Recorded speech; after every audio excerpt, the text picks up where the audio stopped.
Afternoon everyone, Simon here from careermap.co.uk and welcome to our fourth live webinar today for day 2 of National Apprenticeship Week 2021. Today we are joined by the team from Bloomberg. The team will be speaking today about the exciting level 3 to 6 apprenticeship opportunities and how you can potentially join them. Before we begin, if you look to the right of the presentation screen, you'll see a chat facility. We are live, so ask any questions at any time. Feel free to make comments and ask questions about the presentation, and there will be time at the end for a full Q&A session. So guys, many thanks for joining us today. Before you begin the presentation, could you introduce yourselves and give us a little bit of an overview of your roles within Bloomberg? Yeah, perfect. Hi, everybody. Very excited to be with you all today. My name is Sophie Robinson. I am the Apprenticeship Manager here at Bloomberg. Jason, could you reveal yourself and introduce yourself, please? Sure. Hi, everyone. My name is Jason. I joined Bloomberg about 4 years ago as an apprentice. I'm now an apprentice alumni. I've got a full-time role. And I'll be helping presenting today. Perfect. Well, I'm going to dive straight in. As Simon said, I'd encourage you to use the chat facility, and we're going to leave some time for questions at the end. So without further ado, we've just gone through the introductions, so that's me. Just to give you a little bit of background about myself and my role at Bloomberg. So I'm one of the recruiters, and I just happen to look after the apprenticeship program. I've been in human resources for the last 10 years, and I've been with the HR team at Bloomberg for the last 4. So Bloomberg is quite a complicated company. So I want to break it down for you. So we're going to spend the first part of the presentation talking about Bloomberg and what it's like to work there. Because when you're picking an apprenticeship, it's obviously super important that you pick the right employer. So lots of different employers will have the same qualification, but what's going to make or break your apprenticeship is the employer. So Bloomberg is a company that defines itself as a technology company. So first and foremost, we would say that we're in the technology space. Secondly, we would say that we are in the financial space. So put those two things together and you get a fintech company, financial technology.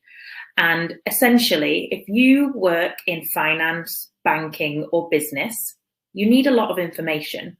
And you need information to make decisions. Do you buy this stock? Do you sell the oil you hold? Are you going to invest into Greece as a country and start a new business there? You need tons of information to make that decision. So Bloomberg has a software platform, which is called the Terminal, which is essentially there to provide this information. If you want to know what the stock price of Amazon is today, we can tell you. If you want to understand how much gold is selling for at the moment, we can tell you. We have 30,000 different functions on the terminal, so it does 30,000 different things. And essentially, we're there to grab all that information for you and push it out. So I think a video would be a better explanation than I can give. So I'm going to play this video and hopefully that will help you kind of understand a little bit more about what Bloomberg is about. What is Bloomberg? Well, I can tell you what it's not. It's never dull. Bloomberg is a high-tech, market-moving, data-driven, cross-platform information company. When we're busy moving the global financial markets, Bringing transparency to business and helping major players change the world, we go through a lot of coffee. Yeah. I like grabbing a free snack with colleagues from other teams and other countries. It helps me get a fresh perspective. Well, it's about collaboration across teams. New ideas can come from anywhere. Bloomberg is the most inspiring place to work that hasn't been discovered yet. Wow. Bloomberg supports my volunteer work, which is refreshing. Yeah, and there are many opportunities to give back. The company is designed to solve global problems, like climate change. This is a great place to be if you care about doing good. We don't think small. 我们拥有超过150个新闻局。In 93 länder. 世界192個所のオフィスを持つグルームバーグ。去fiecare birou avem toată lumea. Diversity is essential for business success. When we're moving this fast, It's great to know your employer has your back. The benefits are excellent. We take that basic nugget of information from the financial markets, and push it out across all our channels. nanoseconds matter. Faster, but also smarter than anyone else. And we have people answer questions they didn't even know they had. It's all about smart feed. We're passionate about connecting the world With news, analytics, data, Seeing every angle. With the fastest, real time, borderless. Most caffeinated. organization in the world. Information is everything. I see my ideas come to life. My work really matters. Did I mention never dull? So that's a much more exciting explanation than I can give. I'm going to show you some pictures now. So I want you to imagine a time. I want you to take yourself back 40 years, and people might have seen the film Wall Street. So not Wolf of Wall Street, but Wall Street.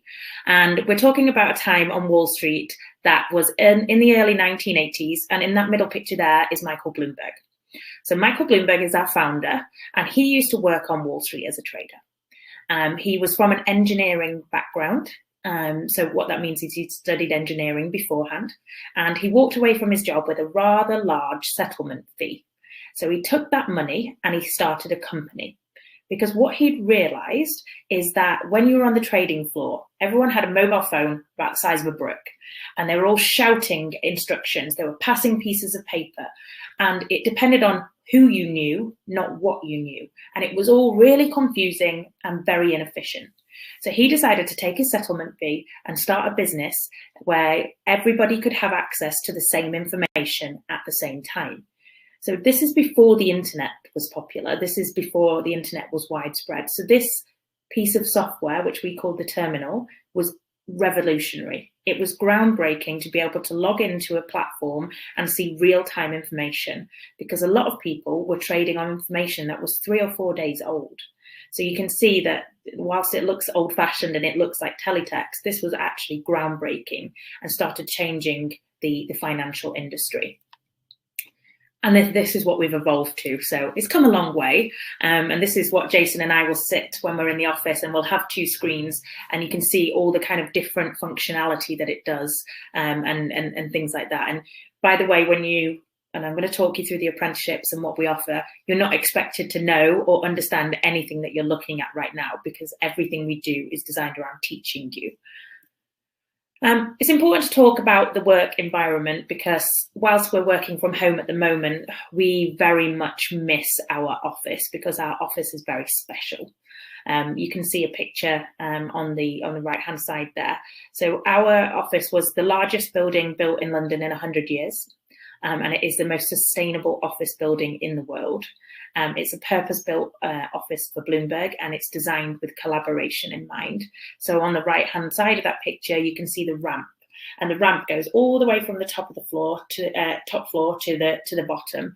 And that's just one example of collaboration, where we're meant to be bumping into people. We're meant to be walking around the office, not just going up and down in lifts. And we want to run into people so that we can have conversations and build relationships with them, because when you're working together, that really helps.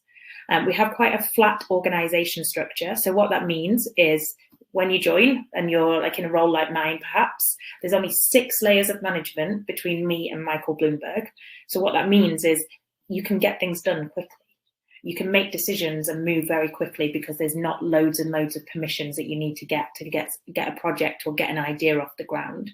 It also means that you have access to senior leaders. So I, can easily email the head of human resources, who is my big boss, and get a decision on something quite quickly, which is very different to where I've worked before.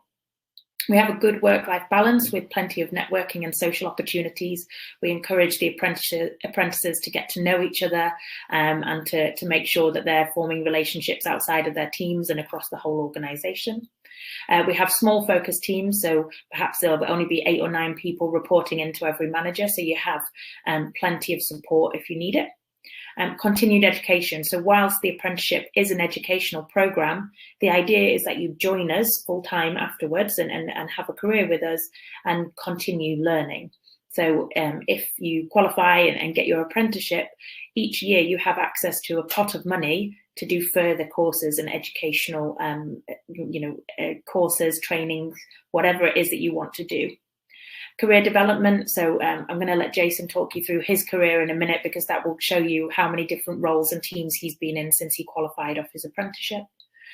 You get all the benefits of a full-time employee. So you get full medical, dental and vision coverage.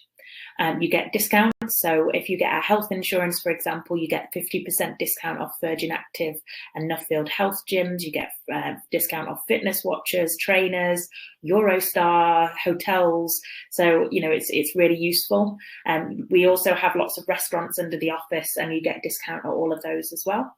And what you're looking at in that picture is a space that we call the Pantry. So every office globally has a pantry, and it basically is free organic snacks, foods, coffees, teas for you to grab, grab a snack and grab a coffee with a colleague, and you can have impromptu meetings there as well. And then we get, and let's pretend COVID isn't a thing at the moment, we get access to VIP events. So we have an art gallery and a museum under the building, so you might get to go to swanky openings there. We get summer picnic, which does not do it justice. It's about 8,000 people. We hire this massive mansion out in North London, and it's like a festival. And we get plenty of networking events. So you get to meet people from across the industry, and that can really help grow your career as well. And just to kind of show off the office in a little bit more detail, I'm going to play you a video.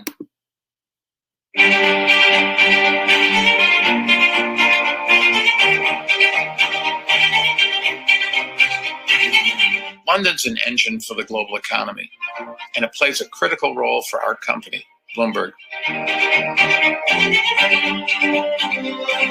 We founded Bloomberg to make financial markets more transparent, more open, and more equitable.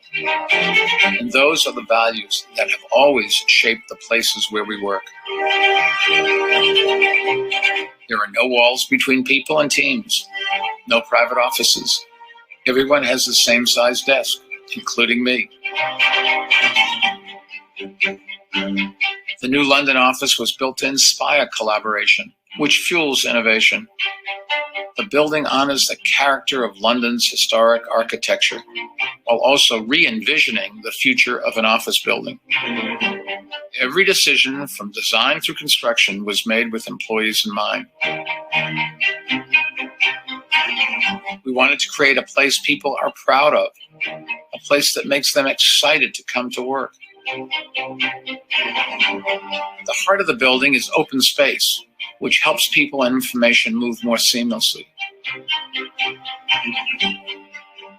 In the pantry, you can get a cup of coffee and have a conversation with coworkers or clients.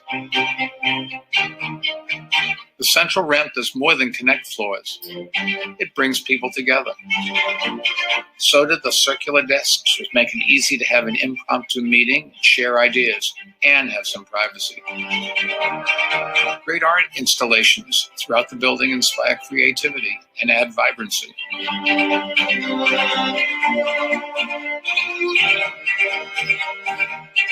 The building reflects our commitment to our employees, to the surrounding community, and to the planet. It received the highest sustainability rating of any commercial building in the world. We're doing our part to build a better future, while also honoring the past. The building occupies one of the most important archaeological sites in the UK, the ancient Roman Temple of Mithras. We restored it and opened it to the public, giving visitors a glimpse of the city as it was almost 2,000 years ago.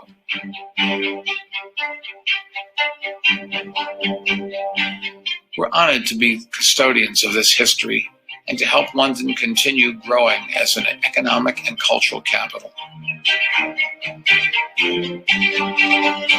Bloomberg is growing too, and finding new ways to provide the tools and information people need. The new building marks the beginning of a new chapter for Bloomberg in London, and we couldn't be more excited about what's to come.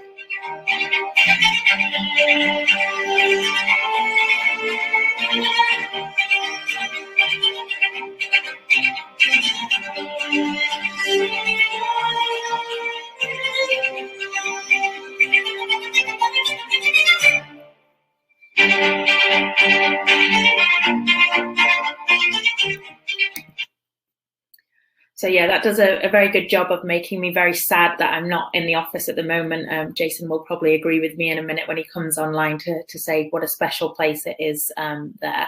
Just to let you know about our office structure. So the London office is our, what we call Europe, Middle East and Africa head office.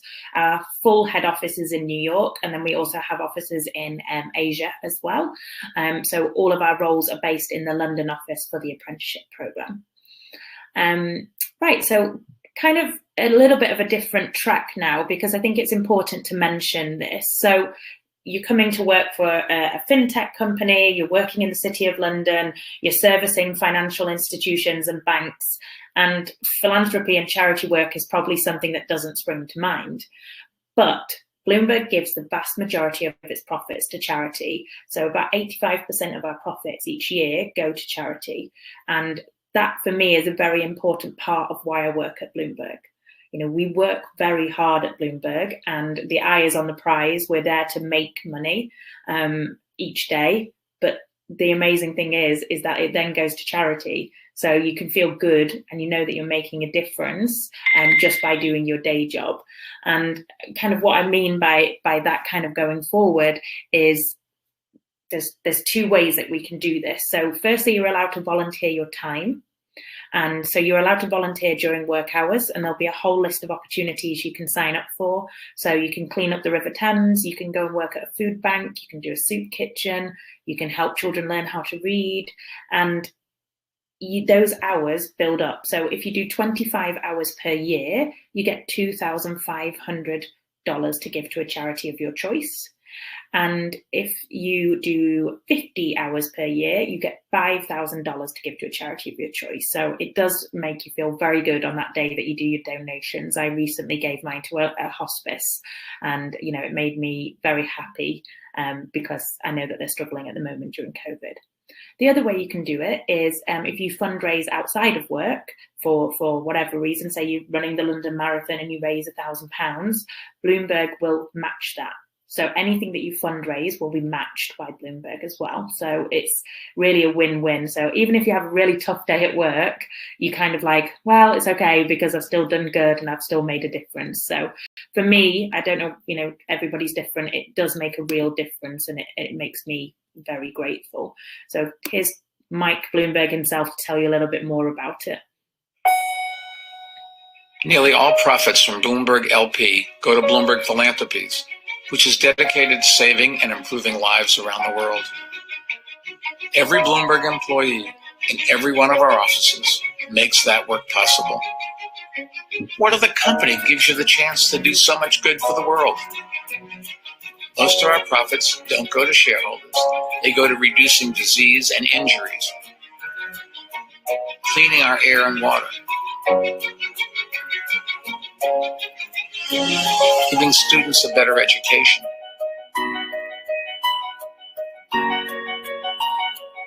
supporting the arts and artists,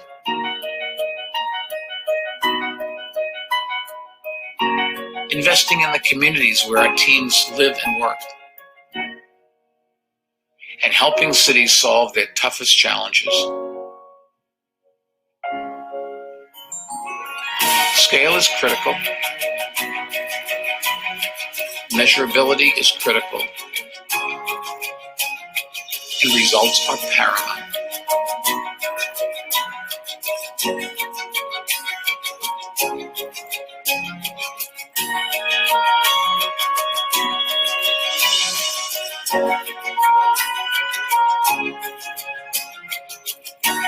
Bloomberg and Bloomberg Philanthropies are two sides of the same coin.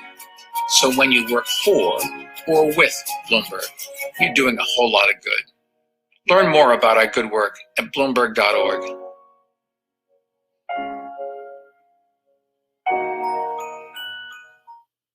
So you can visit Bloomberg.org, and that tells you all about the charity work we do. And just to kind of explain about Mike Bloomberg as well. So Mike is the founder of the company, and he set us up back in the 80s, but he was a former mayor of New York, so he was actually the record holder. He held term for 12 years, so it's always like an interesting thing to just do some research about him, because the founder of the company, I think, always says a lot about the company culture, and it's nice to work for somebody whose values are so strong that they resonate throughout the whole business. Another thing that I just want to quickly talk about before we go into the apprenticeships specifically is diversity and inclusion. So I think diversity is critical. If we were all the same, if we'd all studied the same thing with the same ethnic background, if we were the same gender, we would all solve problems in the same way. So actually difference is key. We want people from a variety of backgrounds, and we want them to join Bloomberg and bring their own perspective. But the most important part for me is the I, so diversity and I, inclusion. If you don't feel included and if you don't feel welcome, you're going to struggle to do your best work and to be yourself. So in order to make sure that everybody is welcome at Bloomberg, we have Bloomberg Communities. So these are similar to university societies, perhaps. And we have 8 communities. And each community is there to champion a certain cause. And you can join any community if you're like them or if you're an ally to them. So, for example, you don't have to identify as a woman to be part of the Women's Committee. We have plenty of people who identify as male there supporting our causes. So we have the Abilities Community, which champions those with disabilities. If you have a disability, you are more than welcome at Bloomberg, and we will make adjustments to make sure that you can do your role to the best of your ability. We have the Black professional community. We have the Latino community, LGBTQ+ and ally community, military veterans, because we have a lot of ex-military personnel at Bloomberg, Pan-Asian community, the women's community, which I'm going to selfishly say you should join because I'm on the leadership panel for it, and the working families community. And COVID-19 is a good example of all of these communities have faced different challenges. You know, the working families community, half of them are probably homeschooling and trying to juggle that. We all know that the BAME community has been hit harder by COVID-19. So these communities give a sense of purpose and help champion educational and change initiatives to basically drive the agenda forward. From a selfish point of view, you should get involved because it's a great way to meet people from a wider network. So you should definitely join one so that you can meet people from across the organisation. So an apprenticeship, let's dive straight into what Bloomberg kind of offers. So as you should know, an apprenticeship is a vocational method of gaining an industry recognised qualification. And Bloomberg offers the following levels. So a level 3 apprenticeship, which is the equivalent to 2 A levels. This means that you need to have sat your GCSEs before joining Bloomberg. Level 4 apprenticeship, which is the equivalent to a foundational degree. And a level 6, which is the equivalent of a bachelor's degree. Now, there's been a big shift in the apprenticeships in the last 5 years, and now they're really highly regarded. So, you know, leading industries, including finance, banking, technology, and data, are all offering apprenticeship schemes now. And a lot of the training providers, so the people who have the qualification, are very prestigious. So, for example, we partner with the University of Exeter for our bachelor degree apprenticeships, which is a Russell Group top 30 university. Because of this, apprenticeships can be very competitive. And I don't say this to put you off applying. I really want your applications, but just to let you know that you have to go through the recruitment process as well as achieving the grades. So this is by no means an easy way out. So just to kind of discuss some of the things that we offer. If you want to see all of our vacancies, I encourage you to go to Career Map website and have a look there. Bloomberg is a very complicated business, and we offer a huge variety of different qualifications. What works in one department doesn't necessarily work in another, so we have a really broad mix of qualifications, so there's likely something out there for you. Just to let you know that these are our most popular qualifications. So we have a level 3 in business administration, and this tends to be throughout the support functions in Bloomberg. So that might be a customer support or customer service role. It might be HR, human resources. It might be supply chain, or it might be philanthropy. So you can do a load of different you can do one qualification in a lot of different departments depending on your interest. And you need to have taken your GCSEs and got a grade B or above in maths and English. You can also take an entry-level role within our IT support. So if you want to get to know our networks, our communication systems, our information technology support team, then you can do the level 3 infrastructure technician role. These will be live a little bit later in the year. And again, we're looking for a B grade or above in maths and English GCSE. We have the level 4 in software engineering. As we did say initially, we are a technology company. Somebody builds all that technology in the background, and that is our engineers. So this is a foundational degree, and you need to be achieving B at A level. We'd like to see some STEM subjects, so whether that's computer science, maths, physics, biology, chemistry, we're quite open there, but we would like to see some interest in coding or something that you've done as part of a STEM subject. And then we've got our 2 degrees. So we have one which is in finance, and we're looking for ABB at A level or equivalent. And we have one which is in digital solutions, but it's a data science path. So we teach you all about data, and that's AAB at A level. Again, STEM subjects are encouraged, but if you don't have STEM subjects, you should still apply if you have an interest in those areas. And I'll stay online at the end. Just to let you know that all of these are funded by Bloomberg. So you get a wage, so you get paid as an apprentice. Bloomberg pays at London living wage or above, so it's a very competitive wage, but you'll also get your qualifications paid for as well. So these are the business areas that we have at Bloomberg, and Jason's going to talk you through a little bit more how they all work together shortly. But you can see the big red line, that's our engineering department. And if you think about them building our platform, so they build the software, and you've got this software and it works great, but there's nothing in it. So then you go to the bright green line at the side, the global data department. The data department are responsible for feeding all the data into the software. So if you're in engineering, you're obviously going to study the software engineering. If you're in data, you're going to study for the data qualification. And then you can see the big line at the top, which is the blue line, which says financial products. Guess what? Clues in the title, financial products, you're going to study finance. And these are the client-facing roles. So these are the roles that are helping our clients utilize the software.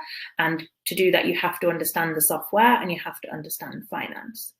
And last but definitely not least, and I say that because I'm in support, you can see the turquoise line on the right-hand side. That's the support department, and that's where we did the qualifications like business administration or infrastructure technician.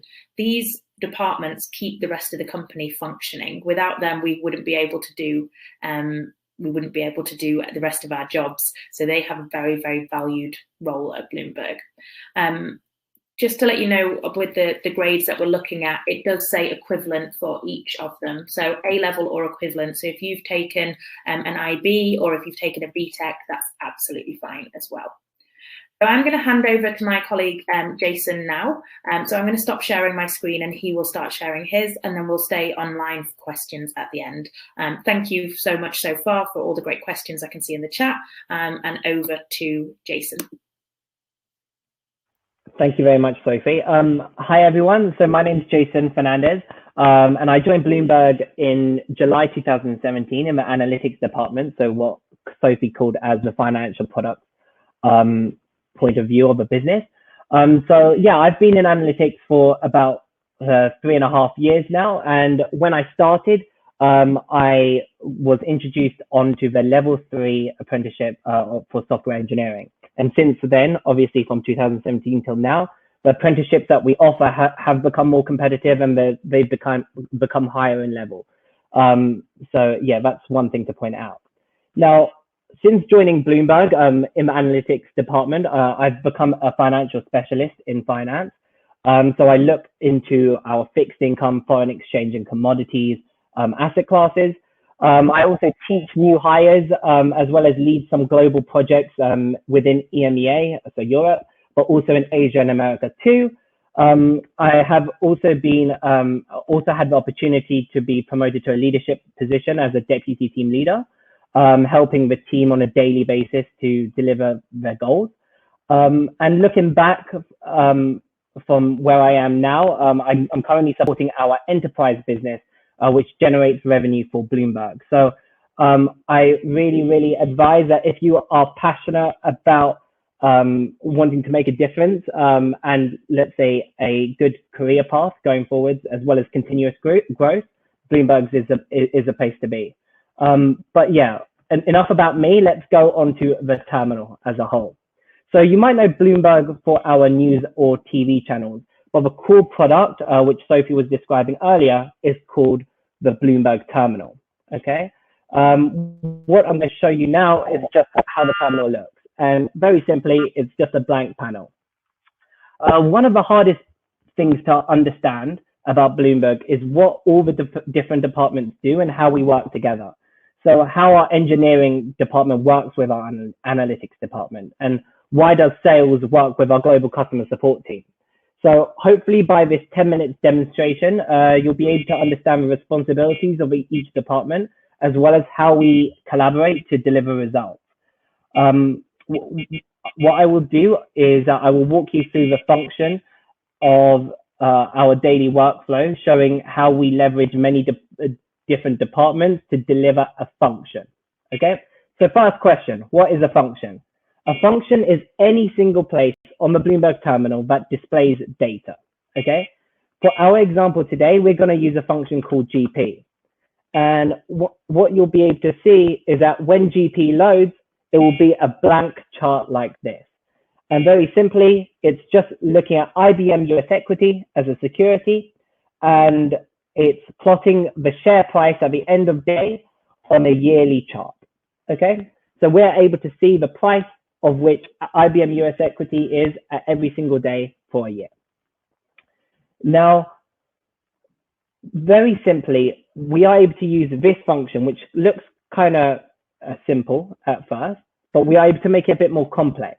And what I mean by that is that we are able to add additional items to the chart in order to analyze different things. Okay, the first thing that we specialize in is our news. So I am able to add market moving news onto this chart, and very simply, these orange icons appear. If I click into one of these icons, like so, what you'll be able to see is that it directs you to a news article that was published. So for this example, top 10 trending companies in America, and you can see IBM is there. So IBM is planning to cut 10,000 jobs in Europe. Now, obviously that news has impact on the price, and it might go up, it might go down, but it depends on the overall market. So we are able to use key news like this to analyze the price itself. We are also able to use Bloomberg automated insights. And what you'll be able to see is that that H icon appears on the graph itself. Now, if I click onto, let's say, one of these H icons, what this will show is that it will generate a snapshot of a stock or a bond or a currency using Bloomberg data. So again, this can be used to analyze a trend of the price of IBM on the chart. So we can see here, IBM social media volume triples. That might be good news or it might be bad news. But again, this will have effect on the actual price itself. So just to take it back from the beginning, the function would not exist if it wasn't for our engineers. Okay, so our engineers take functions from ideas into reality.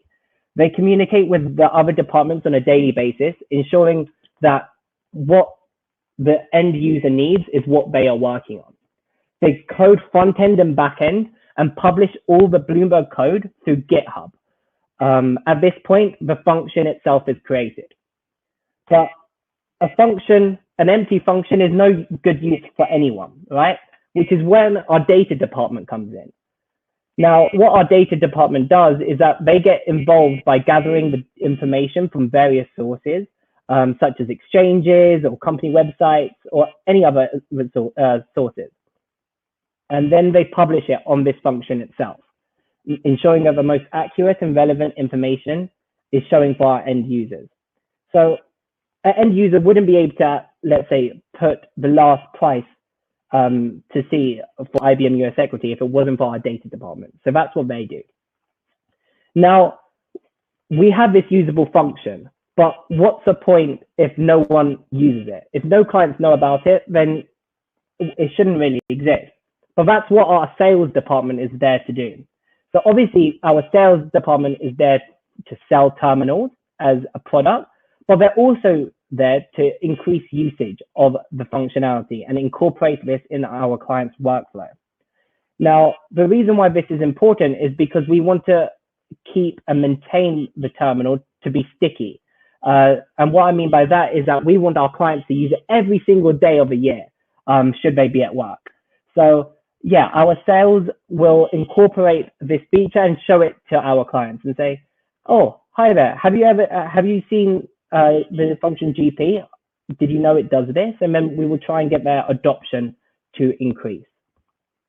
So when firms do purchase a terminal, due to the functions which we offer, what happens is that the order is actually sent to our BCS department, which is referred to as our Global Customer Support Department.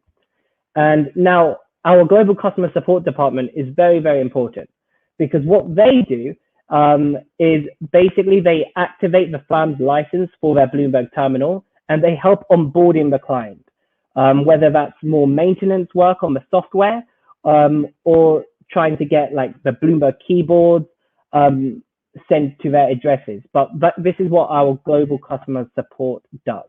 It makes sure that every client who has purchased a license has access to the terminal.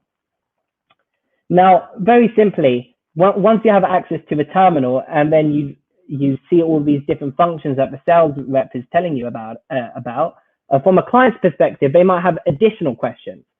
Very simply, what they're able to do is double tap the F1 key twice on their keyboard. And what will show is a live help chat like this.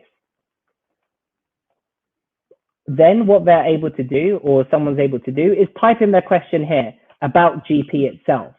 And this question will be routed to our analytics department. So that's where I work. The analytics department is considered to be the experts of the functions. So if they do have any extra additional questions, analytics will be the forefront of support should they need any additional training or to answer these questions. Just to give some key stats. So analytics, well, as a help desk, we operate at 24/7 in 160 countries. So they will be sure to connect to an analytics person within about 1 minute of actually sending that chat. So this is why our analytics department is super, super important. Now, obviously questions from the client doesn't have to be only on GP. It can be on our 30,000 functions which we support. However, the most common type of question which we get is in regard to news, right? So even on this chart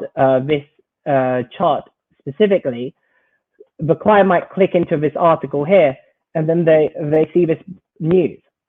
This news article, you can see it was done by Bloomberg Automation, but we have a whole news department which works on creating articles and publishing them on the terminal. Now, our news department consists of 2,700 journalists and analysts in more than 120 countries. The roles in news can vary from journalism to written-based to operational-based. And this is an example of one of the articles that can be seen and has been written up by our news team. And finally, last but not least, we have the IT department. And what our IT department does is that they support us internally. They support me also. What I mean by that is that they make sure that they provide the installations for everyone in the company to work efficiently, whether it's installing computers to keyboards, anything at all. They do it all. Without their support, everyone in the company would not be able to work efficiently, especially from the work from home, which we're doing today. So yeah, that's why their roles is super, super important. So hopefully that nicely wraps up what each department does within Bloomberg. Whether you choose to be in engineering, data, sales, customer support, analytics, news, or IT, we do offer a range of roles. Today, I've only shown you one function, but we have over 30,000 functions available. So it's up to you on how you carve your career should you apply for this apprenticeship. So hopefully you've enjoyed that, but now I'll pass over to Sophie to carry on. Perfect. Thank you so much, Jason. If you want to stop sharing your screen, and what we can do now with Simon from Career Map to help is go over to some questions and hopefully answer anything that we've missed today. So Simon, do we have any questions? Yeah, I'm here. How are you doing? Thanks for that, guys. It's really insightful. I hope that gives everybody a bit more of a better understanding of what Bloomberg do and what they can potentially offer you guys. So yeah, I've written a few questions down myself, some of the sort of popular ones that we get asked regularly. So I'll sort of interleave them with some of the live ones as well, if that's okay. So the first ones we normally get asked are, have you got any hints and tips for people who want to apply? You know, stuff that they should be putting on their CVs to help them stand out, anything that they can do on the application process, etc. So that's always a biggie. Yeah, I can just give a bit of an overview, actually. So our roles are open and live now. We might have a couple of other vacancies that become live. But if you check out the link that Simon put in the chat, that's where our vacancies are listed. My main kind of piece of advice, and we take on between 20 and 30 apprentices every year in a variety of roles. And my main piece of advice is to remember that you're not just applying for the qualification. So when you go to university, you've only got to show that you're interested in that subject. But when you're applying for an apprenticeship, you've also got to go at it like you're applying for a job, because you are. It's 80% work, 20% study. And sometimes we see people who will tell us about why they want to study business, but they forget it's business at Bloomberg. So what I mean by that is, have you researched Bloomberg? Do you understand what we do? Hopefully after today, yes. But in general, with any company you're going for, do you understand what they do? So firstly, ask yourself, how do they make money? That's a really easy question to find out what they sell, how they make money, who their clients are, etc. So do some research before you apply. The second piece of advice I can give is there's always a questionnaire that's attached when you do like an online job application. It'll ask you some questions. Do not skip this part. This is more important, I would say, than a cover letter. This is what they're asking you because they need to know that to make a decision on your application. So it might be some generic questions. What are your grades? What do you study? You know, do you have the right to work in the UK? Those kind of things.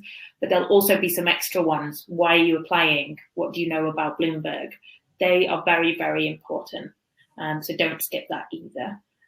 Final piece, and then I'll see if I've missed anything, Jason. But the final piece of advice is all work experience is relevant. I used to work in a restaurant. That's the hardest job I've ever done.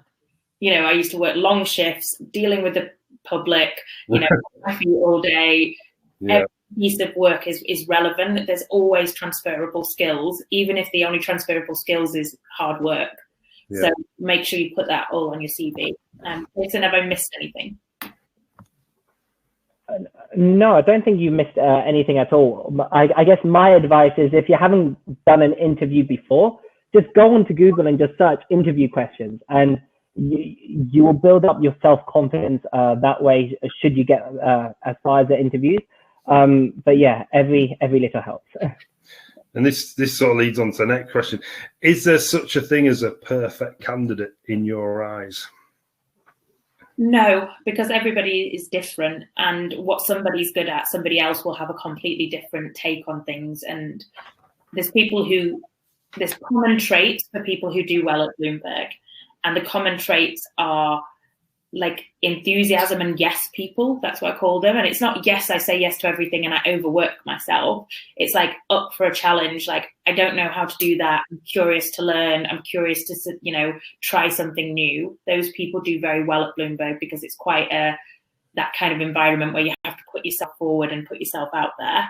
But apart from that, for our graduate scheme, we don't even have a certain type of degree that we look for because we like difference. So I've hired people who've done physics and I've hired people who've done history of art.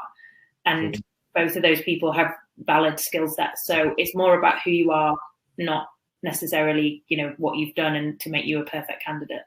Get you. Thanks for that. So yeah, this one's aimed mainly at Jason, I suppose. What made you apply for Bloomberg specifically, and what are some of the best bits? What are some of the best projects you've worked on? Some of the exciting stuff that you've done there? Yeah, sure. Great question. So I guess so I went to the London Archery School in 2017, and basically that school was very focused on academia. I guess going to university, apprenticeships wasn't what it is now, like a common, let's say, step. Now, I just wanted to, obviously at the time, university was a huge tuition fee that you would have to pay. So I just wanted a year out where I would just, let's say, get some work experience, but also get the qualification too, which is one of the reasons why I applied for an apprenticeship itself. Now, luckily enough, Bloomberg was the first one I came across, and I did my first interview at Bloomberg. So I was pretty fortunate.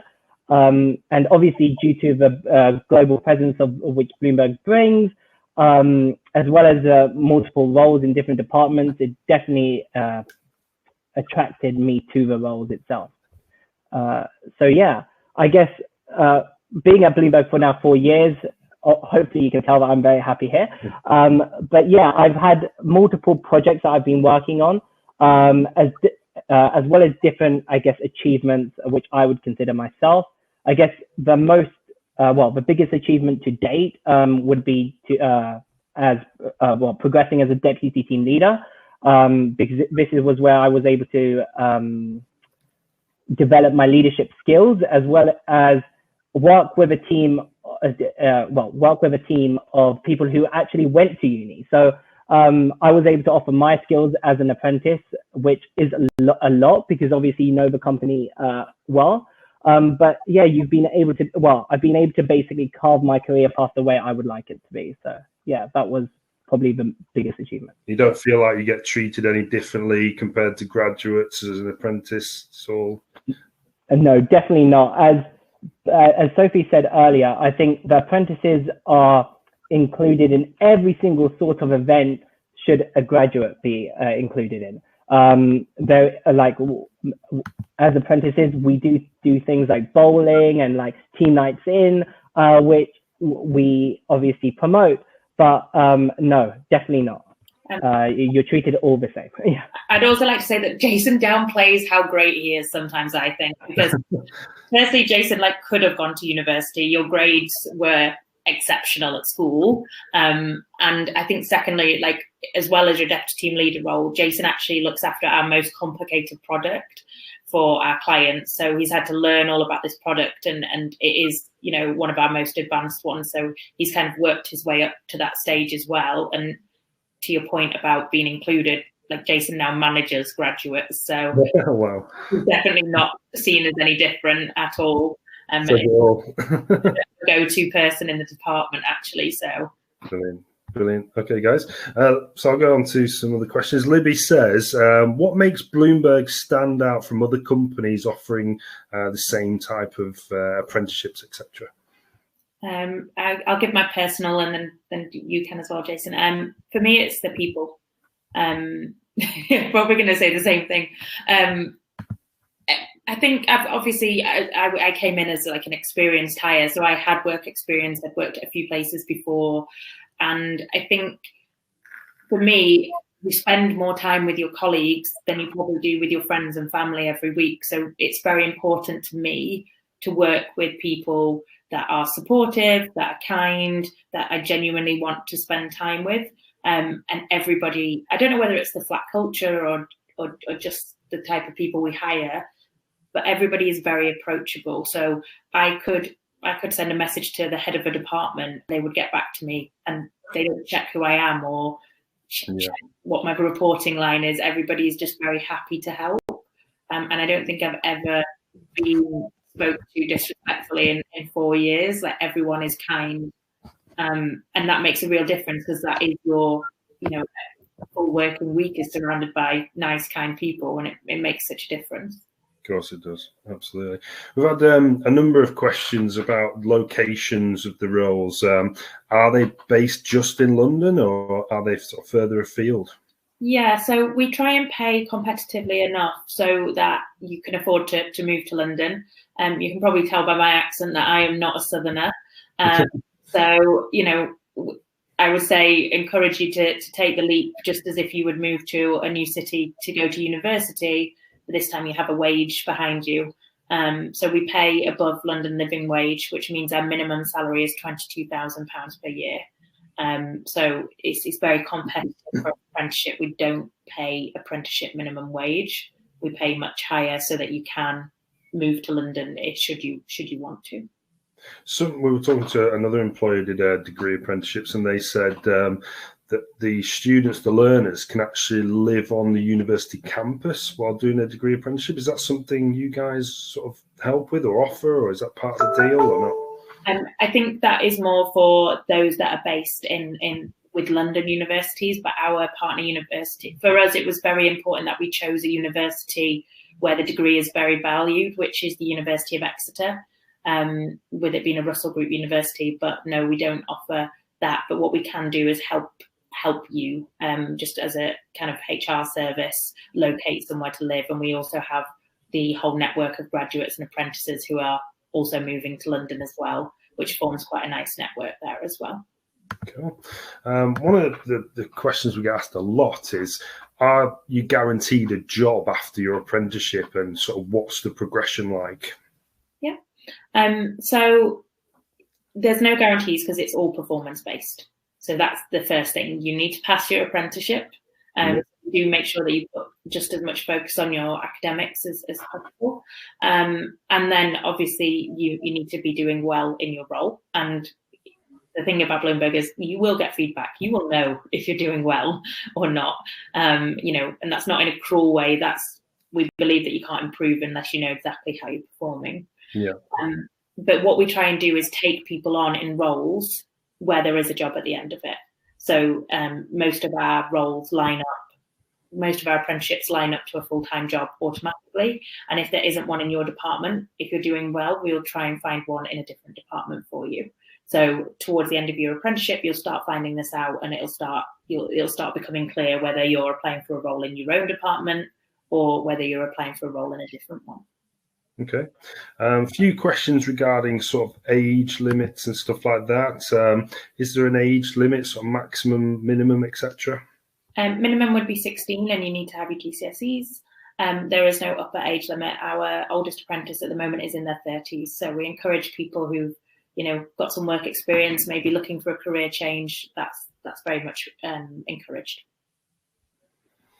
Brilliant. So there's a few things about work experience as well. A couple of careers advisors asking, do you offer work experience? Is it something you do, in person before COVID or virtually? No, unfortunately, we just get too many requests, and because our data is so sensitive, and what's on the terminal is, you'd have to sign so many NDAs and everything. Unfortunately, we don't offer a work experience program. I would say that I know that work experience has been massively limited because of COVID, and I appreciate that. So just to let you know that obviously we understand that you might not have had the same opportunities that people did a year or two ago. But I would say that there's plenty of online learning that you can do to bolster your CV.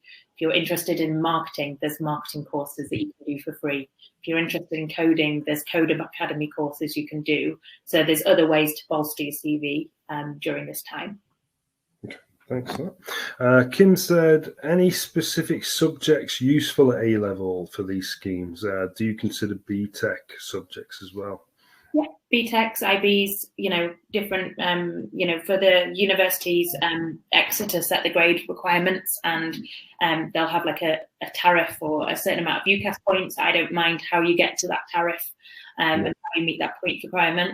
I would say that obviously if you have prior experience in a subject or a related subject, that is going to land well, but it shouldn't put you off applying if you don't. But what you're going to need to do is explain, I didn't take any STEM subjects, but I do want to now do finance or coding or data. So as long as you can demonstrate an interest, and this is why the online courses could be the deal breaker. Maybe you've done art, English and history. Well, that's fine, because you've also done an online coding course and you can demonstrate that you're genuinely interested and wanting to learn about it. Brilliant. Someone's asked, this is a similar question to the work experience, but it's from a school. She's saying, do you have any resources that schools and colleges can get hold of, which they can sort of share with the pupils to, promote the scheme for pupils? Yeah, so bloomberg.com/careers, and there's a whole section on early careers there. You've also got all the general information about Bloomberg, but specifically about the apprenticeship program, and you can see the different qualifications we've got live there as well. Okay, well, there's a couple of questions, one from Chris, one from Julie. Chris says, do you have to be good at IT? And Julia says, are there any AI roles? Okay, so IT, computer literacy is key for any role. Not everybody needs to be a coder. Jason's not a coder, I'm not a coder, but the better you are with IT and IT literacy, it's going to go down very well. Jason, do you want to kind of talk about what you learned from, going from school, and then how much you've improved? Because I think part of it is in the journey, isn't it? Yeah, exactly. So I can't speak on every role, but I do know that things like PowerPoint, stuff like Word, that's when we say that you have to be IT efficient, because you'll always have to give a presentation of some sort to upper management in regards to your role. I think the most beneficial thing is just, as I said, try and get try and use Microsoft applications a lot, but things like Python, use Code Academy if you want to try and get your IT started a bit more in terms of programming. But yeah, we will provide some support, but yeah, I guess a basic level is required for all roles. Yeah, I'm in HR and use Excel all day, every day. So it's the future, and it's what's required anywhere. So the more you have before you come in, the better, really. But sometimes, for some roles, we won't be testing for that in the interview stages. Okay, thank you. Chris says, can I go to university to get the experience? I think he means the university experience, then come on to your apprenticeship scheme. I just realised that I need to answer the question about AI as well. So So we wouldn't put you through another degree. If you have a degree, you should be applying to our graduate roles, really, because you're going to university and you would be eligible for the graduate roles. We have taken on graduates onto the apprenticeship program, but it's for a career change. So it's somebody who's studied, I don't know, history, economics or something, and now wants a career in finance, or studied hotel management and now wants something to do with data. So they're career changes, but I would recommend you kind of really thinking about Bloomberg as an overall employer and coming in as a graduate. With the AI role, so artificial intelligence is more and more important at Bloomberg. We do natural language processing. We're trying to make everything automated and efficient and accurate. So it's kind of inbuilt into some of the roles. So there'll be some departments within engineering that look after that. There'll be some departments within the global data team that look after that. Even that help desk kind of chat that Jason brought up, that has AI in it, because it will try and read the question and try and see if it can answer it itself.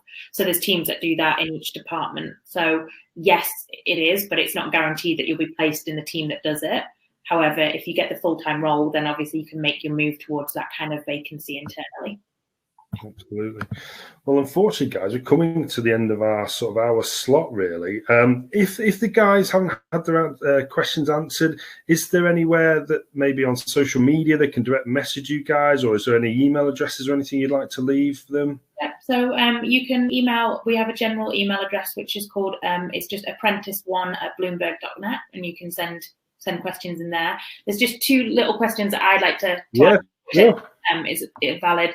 An extra language at Bloomberg is amazing, because we look after Europe, Middle East and Africa from from London. I think Jason and I are one of the few people that don't speak another language. Most of our apprentices are UK citizens and they don't, but within the wider organisation, Italian, Spanish, French, German, Japanese, you turn around and it's great because it brings so much diversity. So if you do speak a second language, make sure you shout about it on your application.